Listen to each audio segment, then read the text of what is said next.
សួស្តីបងប្អូនអរគ្នាឥឡូវនេះខ្ញុំមានលក់ជា account ChatGPT Plus ស្រេចហើយបងប្អូនយកទៅជាប្រភេទ Gmail ហ្នឹងបាទអញ្ចឹងមកកញ្ចប់វា Gmail តែមួយហ្នឹងទទួលបាន ChatGPT Plus មួយខែធានា25ថ្ងៃជូនទទួលបាន license Autodesk ជាប្រភេទ Autodesk Education តែប្រើបានមួយ aim license វាគ្រប់ app ទាំងអស់អញ្ចឹងណាហើយទទួលបាន Canva Pro EDU 2ឆ្នាំធានាពេញ2ឆ្នាំជូនហើយនឹង chat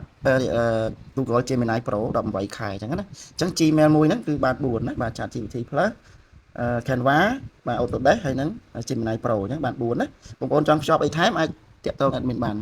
admin រៀបជាកញ្ចប់ឲ្យតម្លៃធូរជូនអញ្ចឹងណាអូខេអាចមាន Office 365 Premium ផ្សេងទៀតអញ្ចឹងអាចកំងបានណាបាទហើយចំណេញបាន Gmail មួយយកទៅប្រើកុំឲ្យបងប្អូនពិបាកបង្កើត Gmail អញ្ចឹងណាអូខេហើយបងប្អូនយកទៅបងប្អូនដូរ password Gmail ទៅ add លេខទូរស័ព្ទ add email recovery ទៅបានហើយសុវត្ថិភាពអីអញ្ចឹងណាបាទតែប៉ុណ្្នឹងទេអញ្ចឹងបងប្អូនបានមកកញ្ចប់តម្លៃធូរថ្លៃអញ្ចឹងណាអូខេអញ្ចឹង admin មាន stock តិចតួចទេធ្វើមួយថ្ងៃបាន4 5អីទេអញ្ចឹងណាអូខេបាទអញ្ចឹងបងប្អូនអាចតាក់ទងមកបាន